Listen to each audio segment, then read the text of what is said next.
continuando con nuestras lecturas para un buen descanso y un buen dormir. En la noche de hoy vamos a continuar con revoluciones, movimientos que transformaron la historia de la humanidad. No olviden suscribirse a mi canal, darle like a este video y dejar en la casilla de comentarios cualquier sugerencia de lectura que les gustaría que leyera para cada uno de ustedes.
Revoluciones de la Independencia, segunda parte.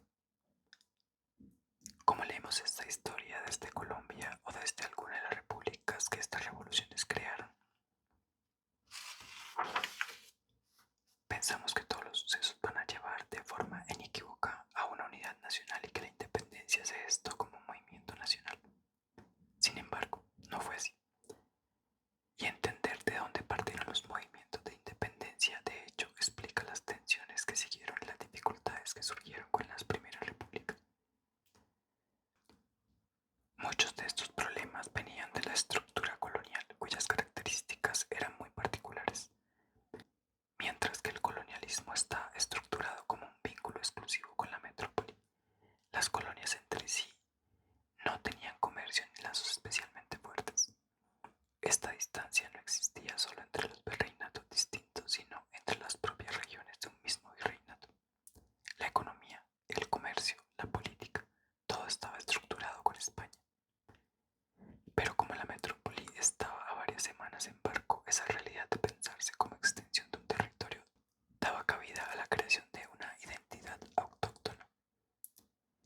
colonias en América existían como dos realidades superpuestas, la inmediata aquí y el vínculo imaginario con la madre patria España allá.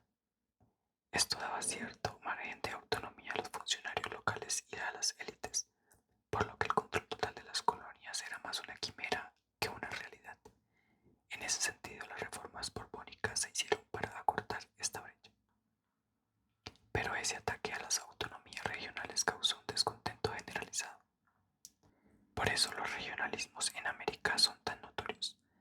Las distintas regiones estaban virtualmente aisladas entre sí, conectadas a España, pero indiferido y con cierto margen de maniobra. Así, dependiendo de su contexto y también de su cercanía a las capitales virreinales, donde se acumulaba el poder colonial, la realidad era muy diferente para cada región. La historia de Cartagena, por ejemplo, estaba ligada al mar Caribe, al comercio entre imperios, a las influencias culinarias y culturales fruto de las disputas entre los imperios holandés, francés, español e inglés, a la variedad de reinos africanos de los que provenían los esclavizados, yorubas, beninenses, congoleses y angoleños, sumada a la de las culturas indígenas, zenús, taínos y caribes. La historia de Bogotá era por completo distinta, con una marcada influencia muisca y católica en cuanto sede de buena parte del poder eclesiástico. Socorro, lejos de ambas, era más bien el epicentro manufacturero encargado de la producción de buena parte de los textiles del virreinato. Antioquia era una provincia que dependía en gran medida de la explotación minera. Se puede decir que cada una se autoabastecía, dependiendo solo de la importación de los productos españoles. Cada provincia tenía sus rasgos particulares, por eso el movimiento de juntas varió en cada región y la revolución se caracterizó por la proclamación individual de independencia de cada una. También sucedió que juntas en varios lugares no proclamaron su independencia, sino que desconocieron la autoridad de la Junta Regencia de Sevilla, como al principio fue el caso de Santa Fe. Otras se mantuvieron leales a la corona como Pasto y Santa Marta, por lo que el gran proyecto nacional fue sobre todo una confluencia de proyectos de independencia regionales. Nuestra lectura, influenciada por lo que se ha enfatizado sobre este periodo crucial en nuestra historia, básicamente le otorga la independencia a la campaña militar de Bolívar. Muchas veces es confuso lo que pasó en el periodo comprendido entre las declaraciones de la independencia y el florero de Llorente, por una parte, y la victoria de Bolívar, por la otra. Ese periodo fue mal interpretado como la patria boba. Esa denominación viene de esa misma época, cuando las luchas internas fueron consideradas la causa de la reconquista española a cargo de Pablo Morillo. Más bien, la patria boba fue en realidad la revolución, el primer experimento republicano del que tengamos conocimiento en este territorio. Las revoluciones no deben ser entendidas como la imposición violenta y exitosa de un nuevo orden. Son los experimentos que sugieren mundos posibles. Una vez las juntas de cada provincia declararon su independencia, emergieron las disputas entre las regiones, cuya unidad solo existía en función de España. Es importante recalcar, la unidad nacional no existe, se hace. De su capacidad para adaptarse a las realidades de los ciudadanos y crear un relato fundacional convincente depende el arraigo de una identidad nacional. Veremos que este es el quid que hace de las independencias la inauguración de un orden republicano en América, aunque el relato de identidad es todavía un debate abierto, inacabado, en construcción. La tendencia política dominante que nació en la reunión entre provincias fue el federalismo. Así, en 1811 se declaró la creación de las Provincias Unidas de la Nueva Granada con capital en Tuna, en oposición a Cundinamarca, Santa Marta y Pasto, que por distintas razones buscaban mantenerse fieles a España, o en el caso de Cundinamarca conservar los privilegios del sistema centralista. La diferencia de posturas entre provincias llevó a una guerra civil para definir la creación de la nueva república, hasta que finalmente las Provincias Unidas vencieron cuando se tomaron Bogotá. De esta guerra surgió la mayoría de los generales que liderarían la revolución continental años más tarde, por ejemplo Bolívar. Y aunque fueron años caóticos, esta fue la primera república en la que hoy conocemos como Colombia.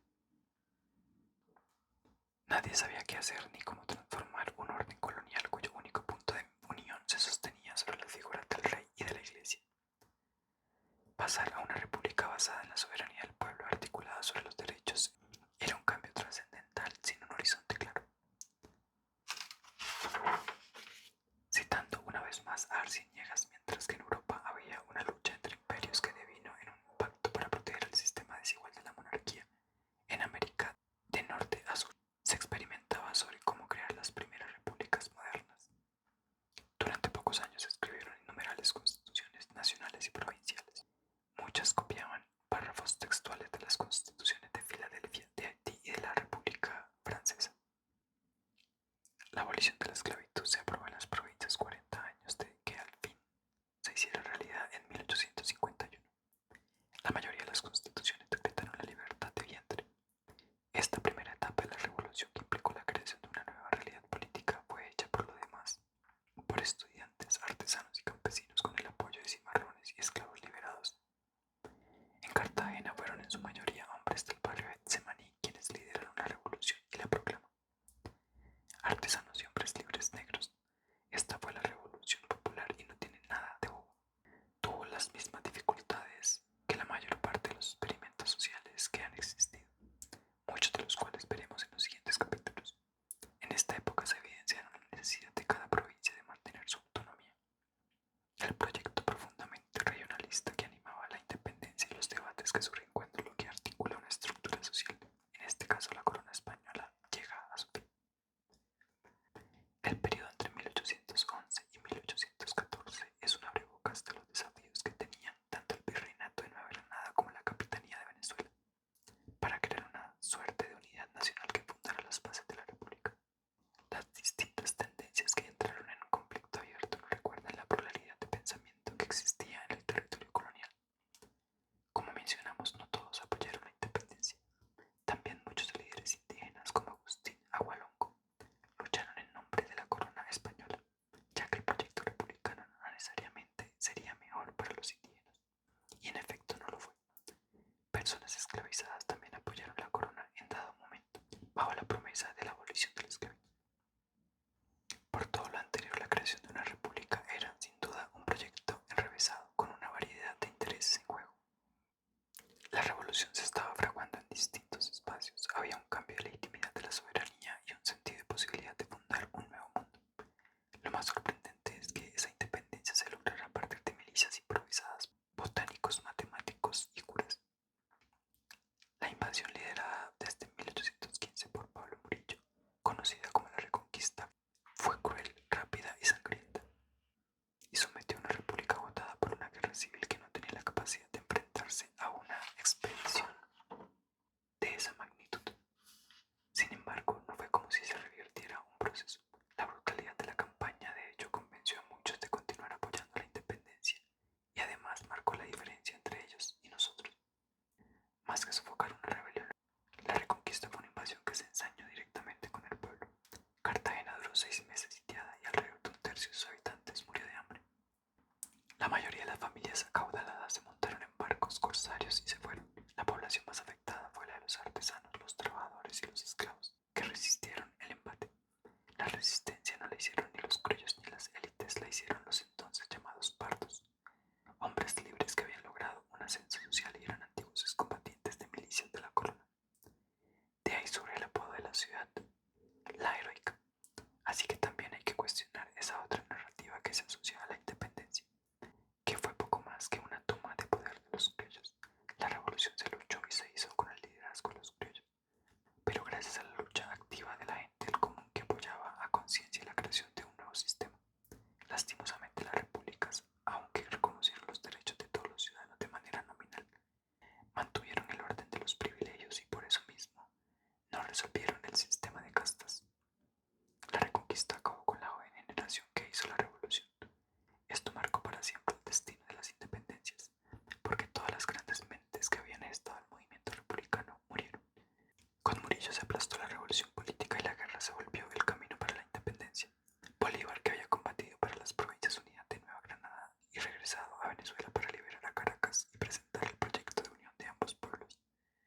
finales de cada campaña. El experimento político de la Primera República sería recordado con el triste nombre de la patria boba. Esta narrativa ahogó la otra historia, la que vino primero, de la creación de una nueva fuente de legitimidad política en América. Así, el inicio de las repúblicas americanas se volvió un relato de épica guerrerista. Esto implica que como Estado nacimos de una guerra. El imaginario de esta revolución como épica militar se perpetúa con la glorificación de las batallas y los generales sobre las ideas emancipadas que venían desde la cátedra de José Celestino Mutis en 1762. La expedición botánica y el poder de las ideas de libertad e igualdad desde Filadelfia hasta Buenos Aires. Por supuesto, eso no significa que la campaña libertadora no haya sido épica. Lo fue, de hecho, fue mucho más impresionante en términos militares que cualquiera de las guerras napoleónicas, ya que se liberó un continente entero, un territorio que abarcaba mucho más que las 13 colonias y ni mencionar la pequeña isla de Haití, únicos precedentes de una guerra de independencia ante un poder colonial, luchada por milicias de hombres y mujeres, campesinos e indígenas, en un esfuerzo descomunal para lograr coordinar ejércitos en más de 17.000 millones de kilómetros cuadrados. Las batallas no se hicieron en las planicies europeas, sino en la cordillera más extensa del planeta. El ejército libertador atravesó páramos y selvas y subió montañas a pie o a lomo de mula hasta Perú, y en el sur desde el Río de la Plata atravesó la cordillera hasta Chile. Eran milicias que en su mayoría carecían de armamento, vestidas con algodón y alpargatas. Imagínense tan solo alimentar un contingente en estas condiciones. Se necesitó el esfuerzo generalizado de los pueblos y comunidades, fincas y campesinos que alimentaron y vistieron al ejército, muchas veces con sus propias ropas. En cada pueblo de Colombia hay algún monumento que dice Bolívar pasó por allí, porque Bolívar pasó por todos lados, a caballo o en mula. Su ejército se trasladó desde los llanos hasta Caracas, luego a Bogotá. Se devolvió a Caracas y finalmente terminó en Ayacucho, en lo que hoy es Perú, donde quiteños, peruanos, chilenos, rioplatenses y neogranadinos lucharon hombro a hombro. Fue un proyecto que se concibió con dimensiones continentales, ya no era la liberación de la provincia o un virreinato. Así que la gesta sí merece toda la admiración en términos militares, pero ese no es el único relato de la revolución. Fue la consagración del proceso que había comenzado más de 50 años antes en distintos lugares.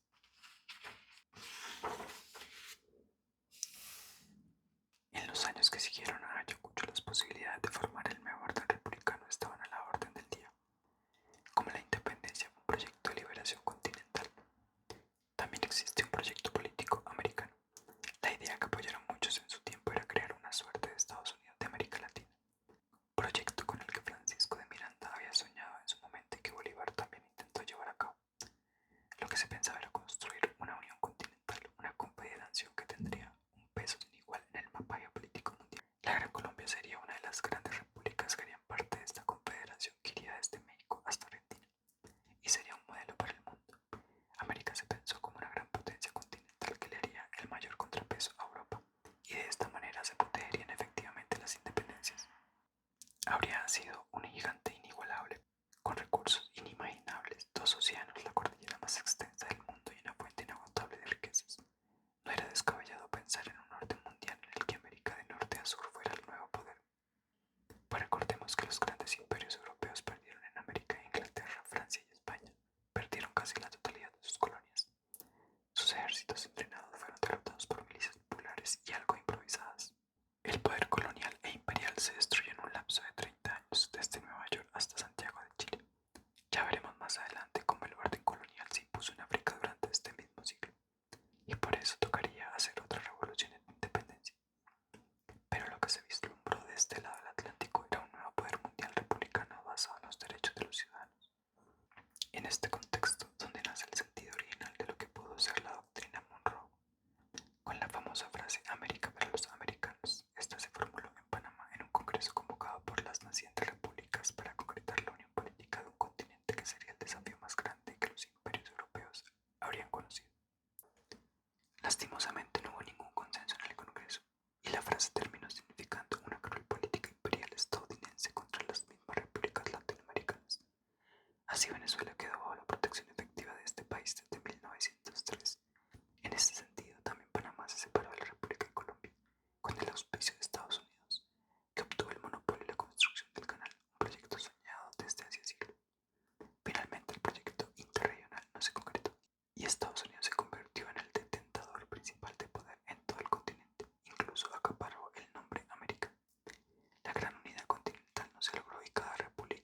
nació de esta revolución quedó sumergida en una serie de conflictos y tensiones internas, con causas y desenlaces comunes en todo el continente. Ahora bien, detrás de Bolívar, Santander, Sucre, Padilla y San Martín subyacía un fenómeno importante que permite entender el destino de estas nuevas repúblicas: las milicias populares. Por eso, más allá de lo general, les vale la pena rescatar del olvido a los combatientes que sostuvieron la revolución y la hicieron realidad. En los virreinatos no existía un ejército regular, había fracciones de soldados aquí y allá, pero el grueso del ejército español imperial regular se encontraba en España. Por eso, varias veces en las provincias se recurría a milicias locales, que actuaban en nombre de la corona. Para las personas humildes, pertenecer a ellas era un mecanismo para acceder a ciertos reconocimientos y lograr un ascenso social. Este fue el caso de las llamadas milicias pardas, conformadas por hombres libres que habían combatido contra indígenas, cimarrones y filibusteros en nombre de la corona. A cambio, obtuvieron cierto reconocimiento social durante el siglo XVIII. Incluso lograron cargos de oficiales en los que también se destuvo un liderazgo popular. En el contexto de un sistema de castas, esta era una posibilidad única para obtener la autonomía y el reconocimiento de derechos. Estas milicias fueron la base de la independencia de Cartagena. Estos ejércitos además empezaron a convertirse en estructuras con un poder que erosionaba la organización colonial de privilegios. Los pardos, los campesinos, los jornaleros y las mujeres comenzaron a tener un espacio de poder político en la revolución. De ahí nace también la figura de los gauchos en Argentina, excelentes jinetes y hábiles con el sable y los cuchillos, que se volvieron uno de los frentes importantes en el ejército del sur. Los habitantes de la Pampa y también de las provincias del norte eran en su mayoría jornaleros o campesinos, y en la revolución muchos adquirieron un poder que desafiaba abiertamente a las élites provinciales. Durante la guerra en las provincias donde antes trabajaban en condiciones precarias para los terratenientes, los gauchos se convirtieron en el ejército libertador al cual aquellos debían contribuir y respetar para apoyar la causa. La participación femenina tampoco se redujo al llamado frente doméstico. Las mujeres empuñaron las armas y lideraron campañas. En México, Juana Barragán lideró un contingente de indígenas por la independencia y Manuela Medina, una indígena de Texcoco, era tan hábil en la batalla que ascendió hasta el rango de capitana. Las mujeres fueron guerrilleras, pero también, como sucede siempre, botín de guerra, por lo que la guerra no era ni es un asunto de hombres. Sin embargo, levantarse en armas era un acto completamente revolucionario que transgredió los roles de la época. Este tipo de inversión de las relaciones jerárquicas se dio con mucha frecuencia en los ejércitos que hicieron posible la revolución en términos militares, pero que también era en sí misma revolucionaria, ya que en ellas se estaban redefiniendo las identidades que habían sido sometidas durante la colonia. Así que la revolución fue también una transformación de los papeles y las relaciones jerárquicas del sistema colonial a manos de mujeres, campesinos e indígenas, así como de hombres y mujeres negros libres y esclavizados que formularon su papel político en la creación de un sistema de gobierno. Esta organización continental de milicias populares sirvió para destruir el poder colonial español, y la heterogeneidad fue su mejor característica, una de las causas de su imbatibilidad. Pero una vez asegurada la derrota española, la diversidad de milicias y la efervescencia política de cada provincia se volvió un desafío para los proyectos republicanos. Las revoluciones toman un orden, pero es necesario que establezcan una alternativa. Es ingenuo creer que se puede construir algo nuevo sin atender a los problemas y continuidades de lo que ya existía. La autonomía regional y el sistema de castas, esos dos legados coloniales, han sido desde entonces los obstáculos más grandes para crear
Ese es el Bolívar que termina imponiéndose como presidente. Así muchas de las reformas educativas y las libertades políticas que se proclamaron con la fundación de la República fueron revertidas durante su presidencia por el propio Libertador, quien terminó convencido de que la nación no podía existir sin él. Sus sucesores continuaron en la misma línea. Una vez los generales se volvieron presidentes, la misma fuerza popular que habían levantado la revolución era considerada una amenaza, y sumergidos en la mentalidad de guerra, la disciplina militar se volvió la única manera de concebir la república. Esta visión política chocó con la tendencia republicana ilustrada, que precisamente buscaba crear una cultura de elecciones, ciudadanía y sobre todo equilibrio de poderes. Esta dualidad de visiones sobre la república caracterizó en gran medida el origen de lo que hoy es Colombia. Aquí la cultura política de pluralidad logró imponerse con más éxito que en otros países. Inmediatamente después de ser derrocado Bolívar, Santander asumió la presidencia y lo siguió una línea de mandatarios que defendían las ideas republicanas. Pero se hicieron evidentes los desafíos de un proyecto nacional que buscaba unir regiones casi autónomas. Finalmente, el debate sobre cómo concebir la república se transformó. Desde mediados del siglo XIX comenzó un antagonismo que muchas veces devino en un conflicto abierto entre dos maneras de concebir la república. El liberalismo, que heredó buena parte de la cultura republicana independentista, dando prioridad al equilibrio de poderes, la educación y el laicismo, y el conservadurismo, cuyo relato de nación recoge las bases de pensar una sociedad homogénea cuya identidad giraba alrededor de la Iglesia. Uno de los problemas fundamentales de las revoluciones de la independencia es que, en parte, instauraron la cultura de las armas como herramienta política. Esto no significa que las repúblicas hayan sido proyectos fallidos, ya que sí existe un debate social y una cultura política con los conflictos propios que surgen de la creación de países. En lo que hoy es Colombia, por ejemplo, triunfó una cultura democrática en la medida en que hubo una alternativa de poder efectiva, libertad de prensa en muchos momentos y debate abierto sobre los modelos políticos distintos. A diferencia de otros países donde fue más evidente la preponderancia de la figura de presidente general como en Venezuela. No obstante, aun cuando algunos países lograron crear una cultura republicana igual, se conservó la tensión entre los líderes regionales y el gobierno central, que se mantuvo con el conflicto posterior entre liberalismo y conservadurismo. La lucha independentista latinoamericana movilizó milicias y regiones enteras a favor de la independencia, y de entonces las armas surgieron siendo el camino para defender los distintos intereses, tensiones y reivindicaciones de cada región. Y para las élites en el poder, la cultura militar se volvió el modo de instaurar en la mayoría de los casos una visión heterodoxa y homogénea de lo que debía ser la nación. En medio de estos conflictos permanentes, las desigualdades y problemas reales que quedaron de la herencia colonial no fueron resueltos en los proyectos republicanos que se disputaron durante todo el siglo XIX. A pesar de que se creó un nuevo sistema basado en la soberanía del pueblo, esto no resolvió el orden de castas colonial que se mantuvo casi intacto en la República. Aunque la independencia no habría sido posible sin el apoyo militar de Haití bajo la promesa de la abolición de la esclavitud, esta no se hizo efectiva sino hasta 1852. Por otro lado, muchos resguardos indígenas fueron abolidos y las tierras entregadas a terratenientes como pago por su contribución en la independencia. Esto fomentó las grandes acumulaciones de tierras a manos de unos pocos a costa de los campesinos e indígenas, que no vieron mejorar su situación. A su vez, las élites regionales adquirieron mucho más poder sin el sometimiento a la corona, lo cual agudizó el antagonismo entre las regiones y el gobierno central. Los diferentes proyectos nacionales no podían existir con las tensiones internas entre los intereses de las élites regionales sumados a las luchas que persistieron de milicias populares, para quienes la república no garantizó una transformación real ni una libertad concreta. En este entrecruzamiento de intereses aparece el caudillismo, fenómeno latinoamericano por excelencia. Los caudillos emergen como líderes militares carismáticos que agrupan un sentimiento popular regional basado en la creencia de que las armas son el único camino para ganar la libertad.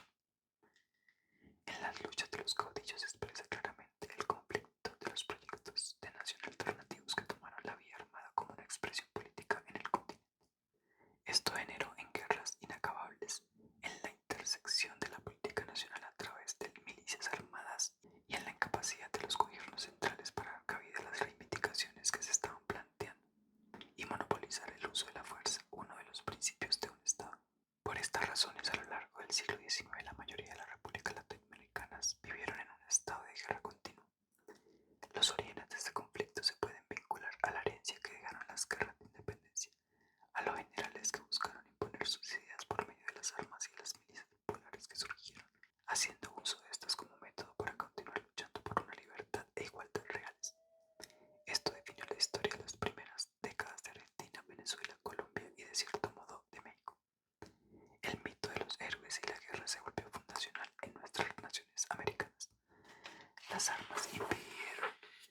se construyeran repúblicas basadas en el reconocimiento de derechos de todos los ciudadanos y la política quedó sometida a la ley del más fuerte, a ciclos de venganzas, a los golpes de Estado y a caudillos y generales que quisieron imponer el orden a la fuerza.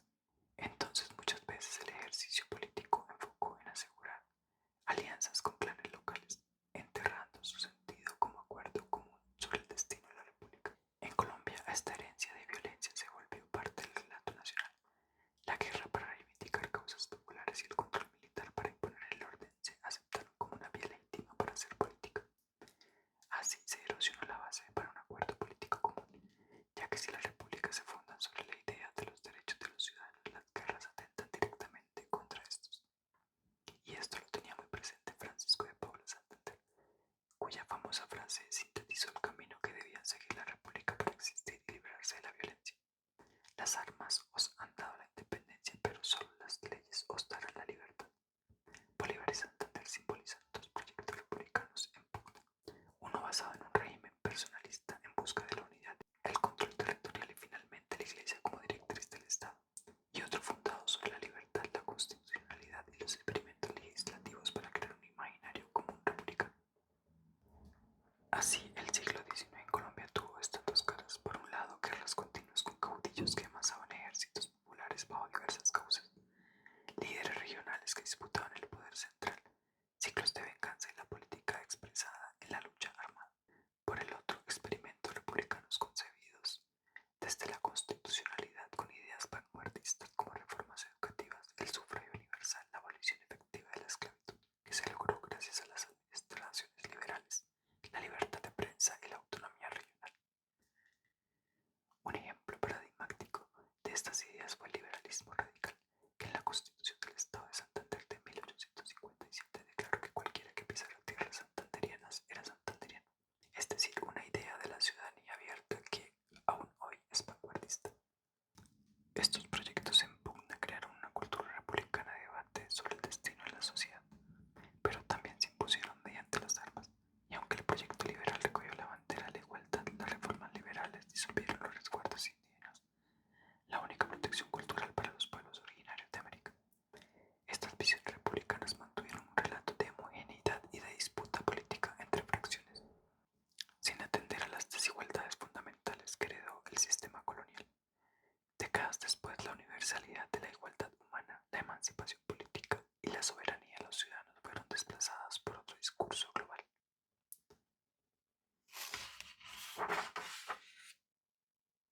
El de la civilización en oposición a la barbarie. Ya veremos más adelante cómo surgió este discurso, por supuesto también occidental. Por lo pronto, cabe mencionar que esta concepción del mundo marcó los proyectos republicanos desde mediados del siglo XIX.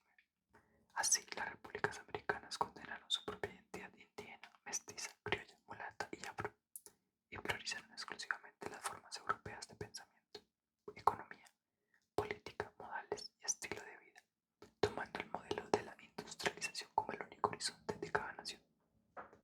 Así, el caudillismo, que en realidad fue la expresión violenta de las tensiones de una diversidad de autonomías regionales que supieron canalizar el descontento popular, se vio como un rasgo negativo esencial al ser americano, herencia de lo peor de la mezcla entre lo español, lo indígena y lo afro. Obras como El Carnero de 1859 o Facundo, Civilización y Barbarie de 1845, condensan estas ideas, retomadas por políticos durante la segunda mitad del siglo XIX hasta mediados del XX.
Esta trágica negación de lo que es América continuó con la perpetuación de la desigualdad con proyectos republicanos modelados según visiones maniqueas que oponen la civilización a la barbarie. 2 siglos después todavía hace falta descolonizar nuestro pensamiento. Independizarnos de España no rompe los moldes para que pudiéramos comprender la riqueza americana. Todavía estamos ante la necesidad de inventar nuestros propios sistemas políticos y de pensamiento, y de destruir el sistema de castas colonial que desangra nuestras naciones, ya que aún no hemos garantizado la igualdad de los indígenas, raizales, campesinos y afrocolombianos. La Constitución de 1991 es lo más cerca que hemos estado de crear un relato diferente de nuestra identidad, pero todavía falta consolidar el relato de una identidad común basada en nuestras diferencias culturales y territoriales. Por eso es importante entender el concepto de libertad que surgió gracias a botánicos, matemáticos y marrones, mujeres, indígenas y campesinos durante las revoluciones de la independencia. Hagamos hincapié en las tertulias, en los debates sobre cómo fundar una república, en los sueños de Santander del equilibrio de poderes, en los de Simón Rodríguez de la necesidad de la educación para crear la verdadera libertad, y en los de Bolívar de ser un continente de pueblos hermanos, la cuna de las repúblicas y la democracia en la historia moderna. Debemos entender el vínculo con nuestro pasado colonial para comprender todas las dificultades de las que partió esta revolución. Aunque aún hace falta librarnos del sistema de desigualdad racial que heredamos de la colonia, podemos empezar a reformular nuestra existencia en el mundo desde una perspectiva que no solo narra las guerras. Podemos empezar a reformular nuestra existencia en el mundo desde una perspectiva que no solo narra las guerras, sino que rescata toda la corriente de la liberación mental y política que se gestó en América. El mito que se crea con toda fundación es lo que define nuestro ser en el mundo. Si miramos atrás podemos ver que el mito de la guerra y los héroes parió naciones en conflicto, con caudillos, militares, regímenes personalistas y políticos alcanzados en el poder. Quizás podemos reformular ese mito rescatando la emancipación política y la libertad mental como los verdaderos protagonistas del nacimiento de nuestras repúblicas.